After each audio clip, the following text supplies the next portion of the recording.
And that final fight between Geralt and Letho will probably take place right here. I'm done talking. Let's finish this. Wanna fight? Any vodka left in that bottle? A swig apiece. Here.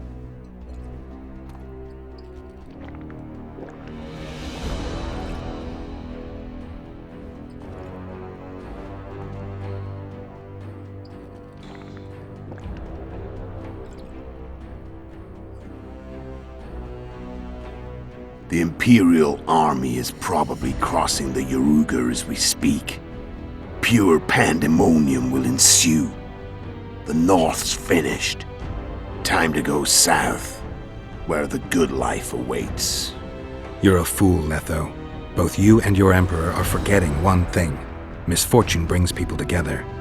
Very shortly, the North could be united like never before, thanks to you. But that's just not my concern anymore. I'm not your foe. I never was. Let me walk away and I will. You'll never see me again. Force me to fight, and this time I'll kill you.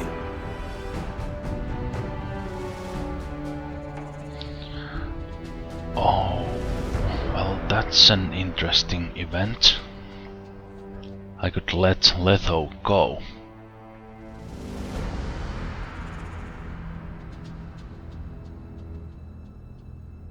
Huh. Now that's interesting. That's very interesting.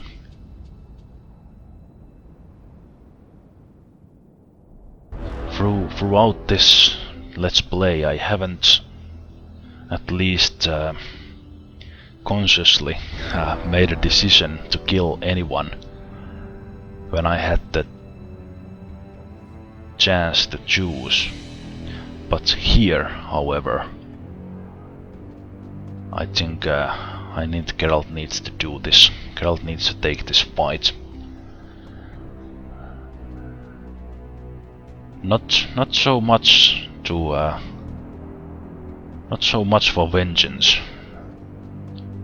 because of Foltest, but because of the history of the two. They were friends once, but that's in the past. Time to fight. Ready? As I'll ever be. You fear death. Stop whining and fight. What does it feel to be almost dead? I said fight. Will this be the same as before? I know how you work this time, Letho. And I will get you.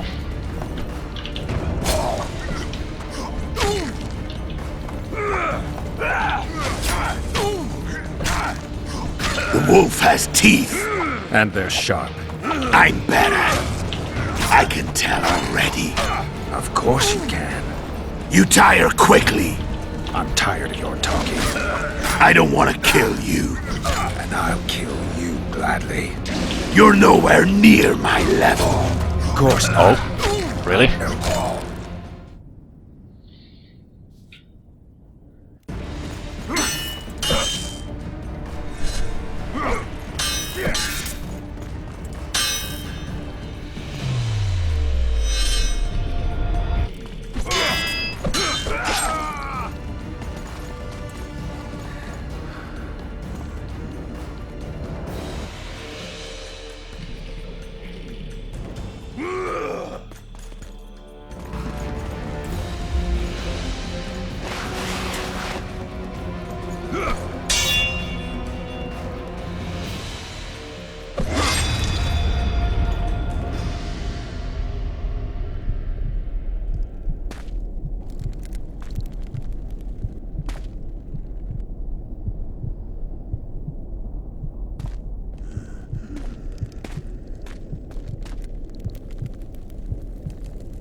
The Witcher had traveled far and wide in search of the Kingslayers. Along the way, he had met both the righteous and scoundrels, Bernard Laredo amongst the latter. Laredo sold Flotsam to Kedwin and scattered the local non-humans to the four winds.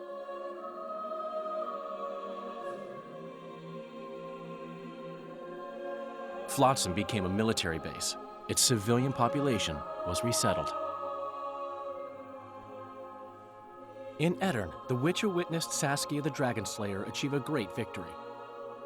The Pontar Valley, previously Upper Edirn, became a promised land for outcasts who dared dream of freedom. Even sly old Zoltan Chive came to believe in this land of bliss. Yet dark times approached for the architects of the New Order. Dark clouds had been gathering over Temeria since Foltest's death.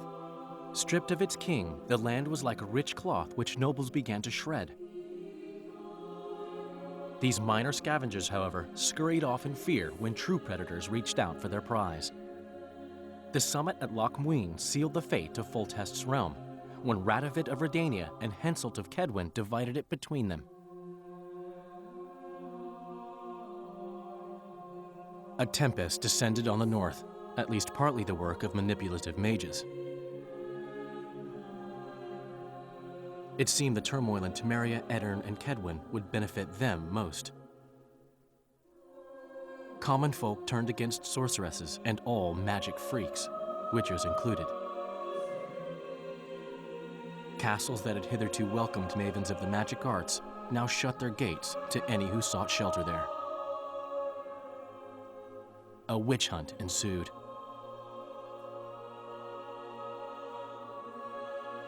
It was a time of great uncertainty, of rape accomplished by royal decree.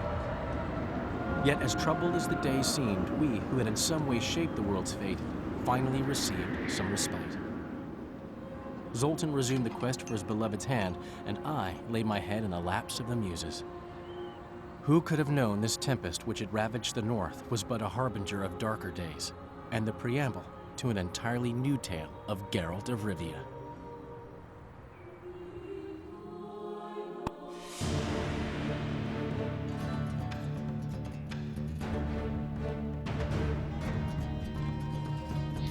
And that concludes the story of The Witcher 2 Enhanced Edition.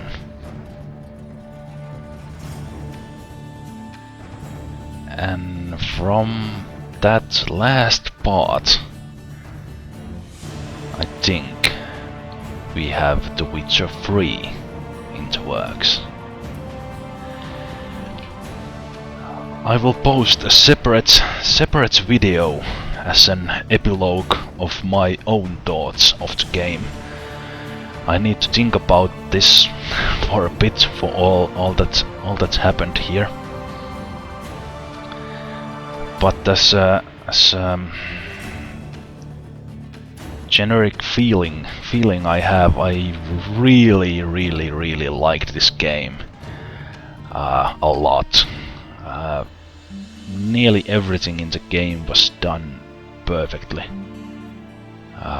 Maybe minor flaws in the inventory system, tough to compare items and little things like that, but for the most part really great. And the hard difficulty in the end, when I got to it, it was a great challenge, not too difficult. Pretty much every time I died it was my own fault, and something I could learn from, so that went great. Of course I don't know the possible endings, what all the choices I made along the way, how they changed the game, so there's a whole lot of replayability in this game.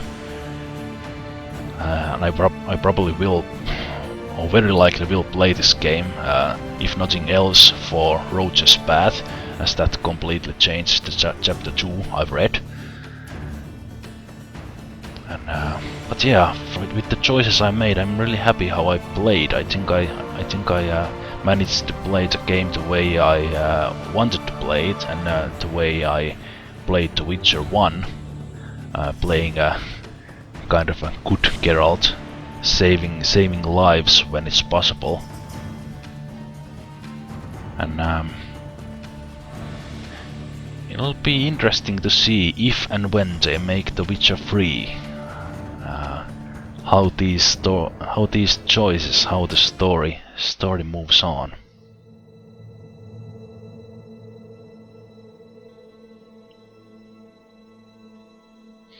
And I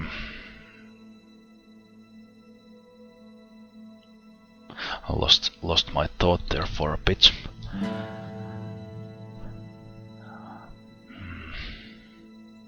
Yeah, all the characters in the game, they were really well done. Voice acting was well, maybe apart from some minor things, really good. I'm happy that they kept most of the pop culture references out of the game, apart from the little nod on the direction of Lord of the Rings. But apart from that, really true to the world of The Witcher, keeping it dark, keeping the things of our world out of it. I liked the story. I kinda, if something, at least with the choices I made, I didn't have the chance to kind of side with the sorceresses, so I was automatically against them. Not sure how I would have chosen if I'd given the choice, but what if Geralt would have fought with them? But I guess the kind of large lines in the story, how the world moves, those were set, and that's fine. And it's really like a no matter how well and good choices I tried to make, not too many things ended up well. And even those that did, as Dandelion said, have dark times ahead. And I like that. I like that darkness and cruelty of the world in both games, The Witcher 1 and this one.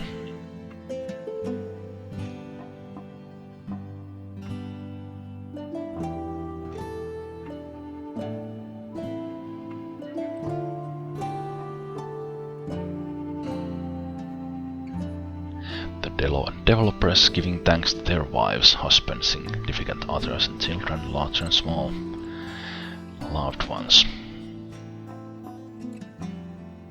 I like this art style they took in the cutscenes, especially with Geralt's flashbacks of the Wild Hunt, and which is also represented here in the end credits. And I think probably this style was also used in the comic books or such that were made, at least digital versions of them.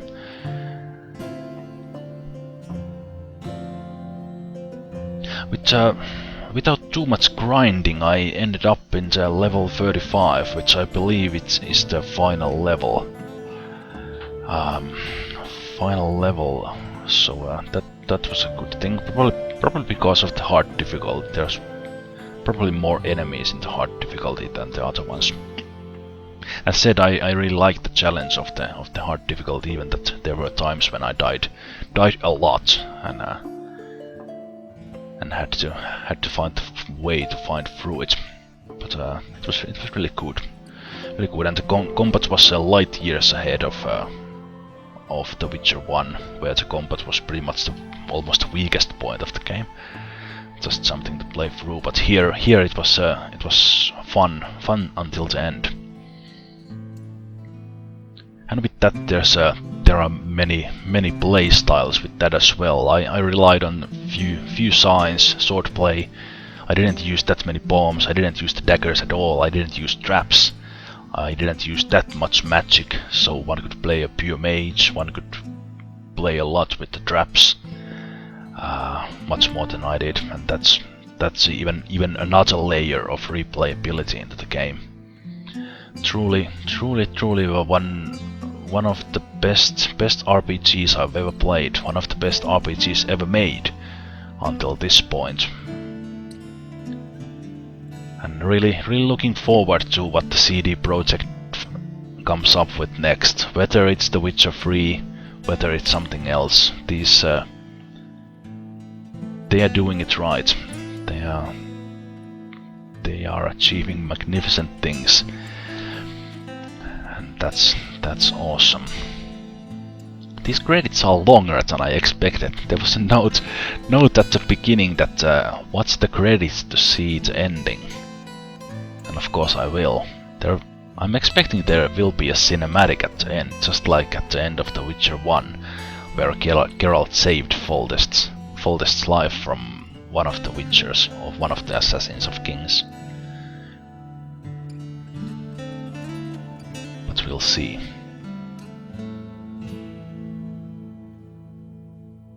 I haven't checked the time how long it took me to play this. You can see it from the playlist.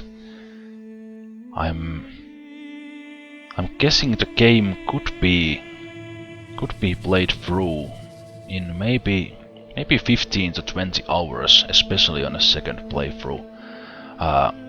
Passing most of the side quests, just following the story, and I like that. The game gives me all these options, gives me a chance to explore the environments, and I can use that 40-50 hours on it. But if I want to, for example on a second playthrough, I can go through it in a much faster pace. And of course there's the dark difficulty that is kind of, I guess, a kind of special mode in the game, adding new items specific for the dark mode, and with particularly hard fights, even harder than hard.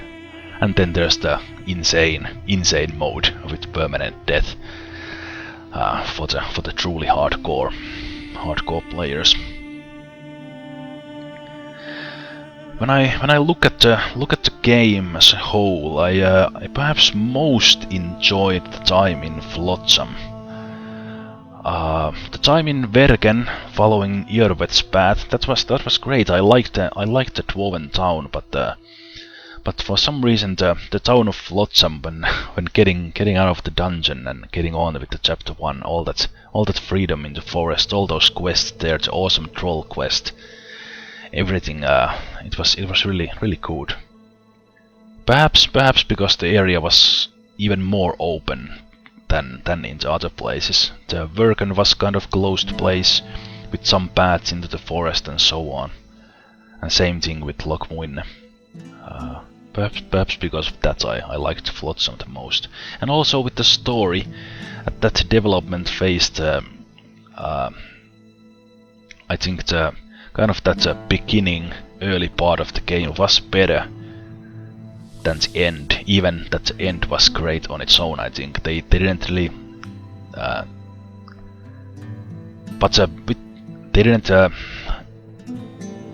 They didn't mess up the ending anyway, but there was so many things the game had to tell me. The story had a lot of things had to happen, so the game moved in much faster pace, which is fine, taking the events in the story, but kind of the slower pace and the events evolving slowly at the beginning was more to my taste. But as said, even the ending and the latter part of the game was really good.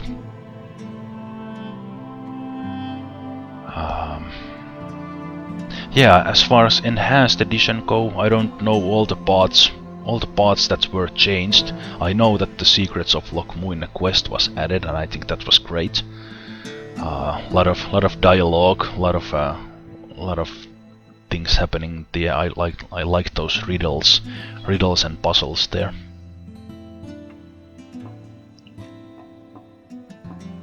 Okay, we got original voice actors here. Yeah, Sheila originally Sheala, some of the other names a bit different as well in the Polish version. But even the English voice actors, I think they did a really great job with those. They had enough of voice actors, and they did a good job at delivering the lines, and even with some emotion in them. I really like that. Good job from that part.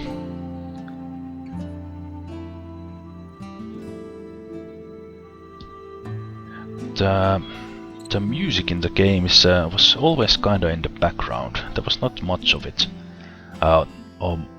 It kind of melted into the background, which was fine, but it didn't really stand out at any moment. Perhaps in some dramatic scenes, but perhaps music could have been used more. But again, I'm just going into the little things, thinking how this game could be improved.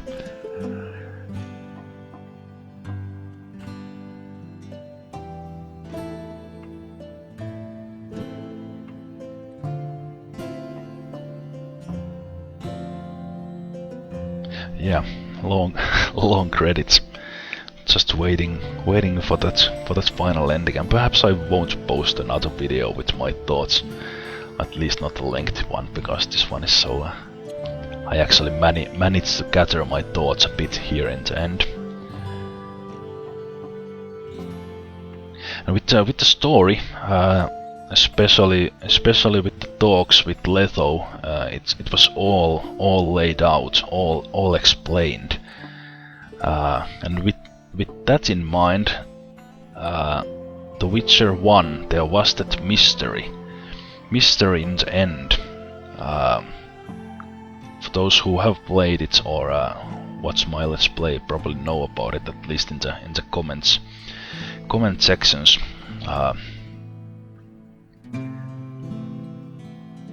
Kind of leaving some things in the open. Here in the Witcher 2, it was all explained, especially with those final ports narrated by the Lion, which I believe were added in the enhanced edition. I'm not sure, of course, but I think they were. All things were explained. There was closure to the game, which in a way is a good thing, because with all things there that was said, we are very likely to see The Witcher 3, especially with the good success they've had with this and the first game, especially this second one. So I like that they didn't do what is usually done in the middle part of the trilogy, kind of leave things completely open, and then that the third one is coming. I like how they finished up this game, but even then, the story and all left plenty of room for the third part. Will Geralt ever meet Yennefer? Will Geralt ever learn the whole truth about his past? What will happen with Geralt and Triss? When and if they meet and find Yennefer? What will happen with the war between the Nilfgaardian Empire and the Northern Kingdoms? Will they actually unite, as Geralt said? With Radovid and Henselt in control, I'm not sure about that.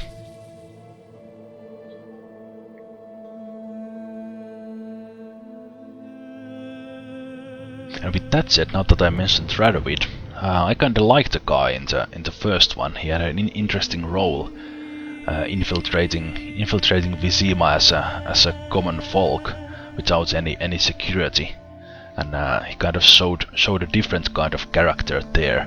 But perhaps in this one, Radovid kinda grew up in a way, grew up to be a king. Not necessarily a king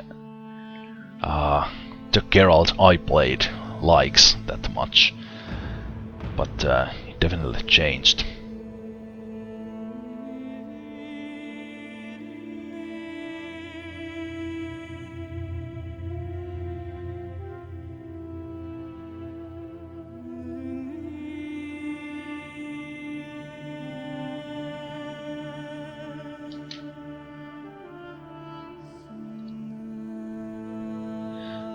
if The Witcher 3 ever comes out, I will most certainly play it. And as I already mentioned, it'll be interesting to see if they will probably again allow to import the save into that one if it's made, and hopefully some of these choices will carry on into that one. What happened to Sheila now that I chose to save her? If I'd chosen to save Letho, would Letho be seen again in the later parts of the whole story? That remains to be seen, and very much looking forward to it. But yeah, this was an amazing game, and even that I played this on 2012 when the enhanced edition was out. It also reminds me how incredibly amazing year 2011 was for RPGs. Especially if we add the early 2012 to it. In 2011, The Witcher 2, Deus Ex Human Revolution, Skyrim. Like the rest, the upcoming years have a lot to do if the year 2011 will ever be surpassed as the greatest year ever for RPGs. And adding the Mass Effect 3 to that at the beginning of the 2012, it's amazing times for us RPG fans. Hopefully seeing equally amazing games in the future as well.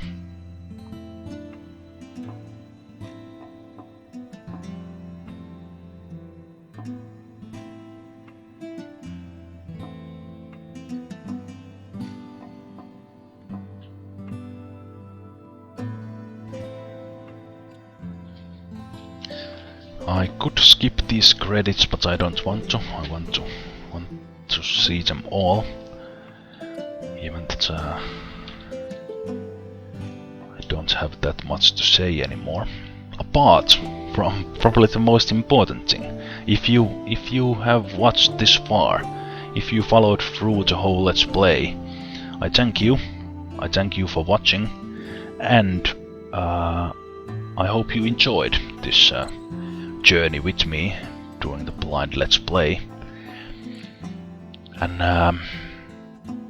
well, there was no spoilers policy in the comments during the whole way. I think here at the end it's fine to discuss the whole game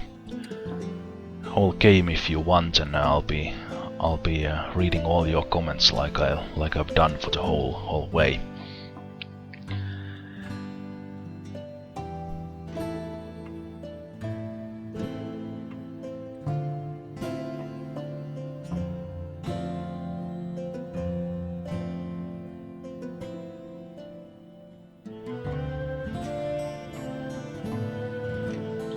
Now that I think of it, if the cinematic here, or if there is a cinematic here at the end, I'm getting a feeling that will die, or give us even more of an idea that that next chapter in this story, The Witcher 3, is coming. But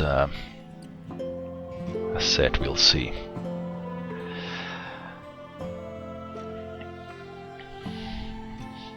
There's a chance to look at some of the cutscenes, some of the flashbacks in the main menu. I might go through those in a separate video after this. Wrapping up Geralt's flashbacks,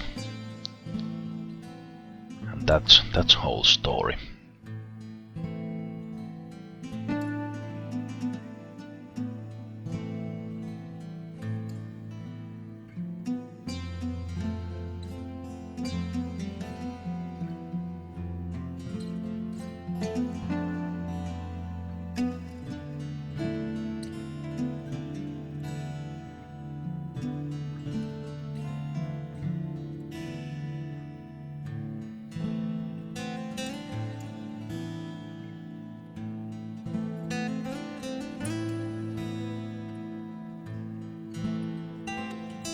I guess while I have the time, I could talk about elements of the game I didn't speak of yet, like the crafting. It was it was in a way simple, but on the other hand, it was really complex. But probably because of how the inventory works and such, how to keep all the items in hand, and kind of when I finally had all the ingredients to craft something, I've already found something better, or perhaps next diagram to craft. So I probably could have just made the choice to craft something and then start working towards the other one. But the item progression was kind of at least with the blind let's play a bit hard to find, kind of what weapons to use, what armor to choose, what items to craft at any moment. Now looking back at it, what I would and will do on the second playthrough if I play it,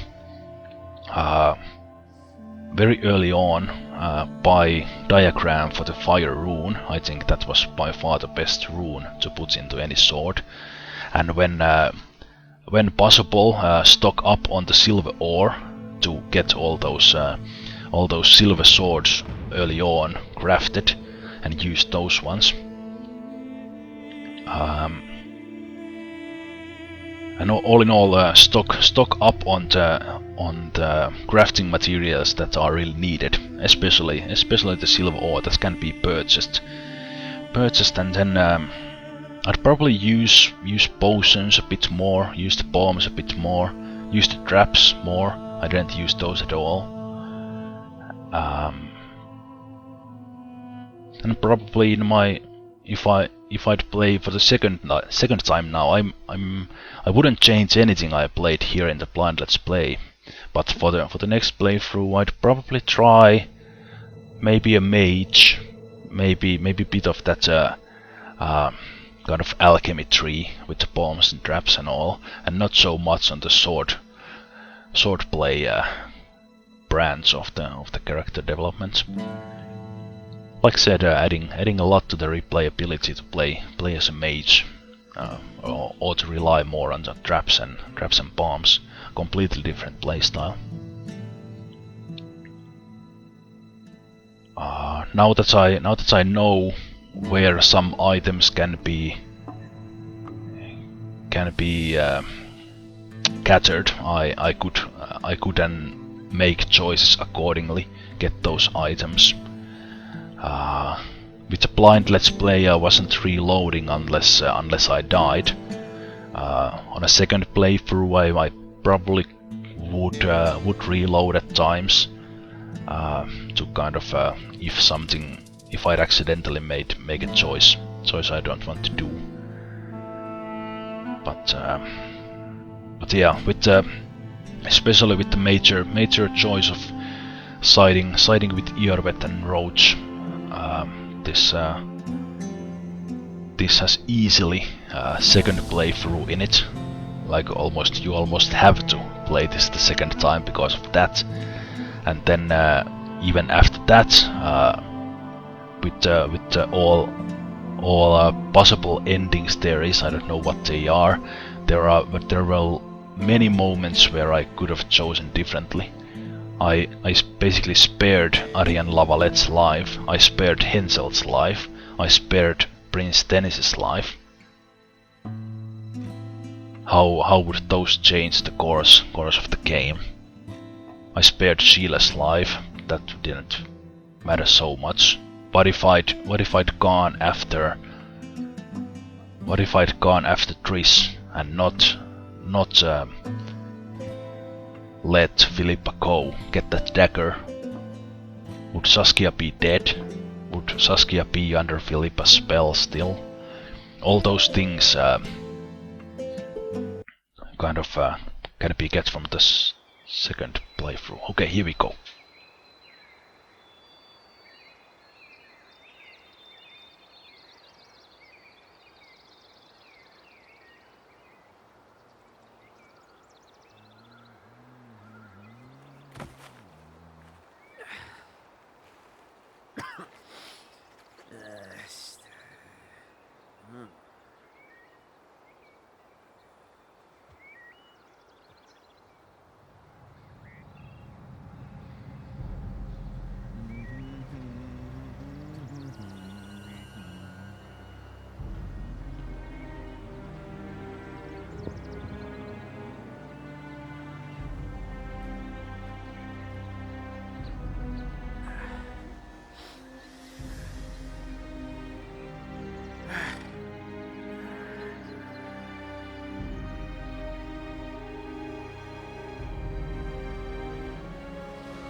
world as we know it nears its end, yet the past remains the key to the future.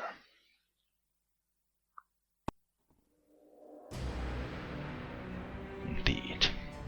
And with that, I end this blind let's play The Witcher 2 Assassins of Kings Enhanced Edition.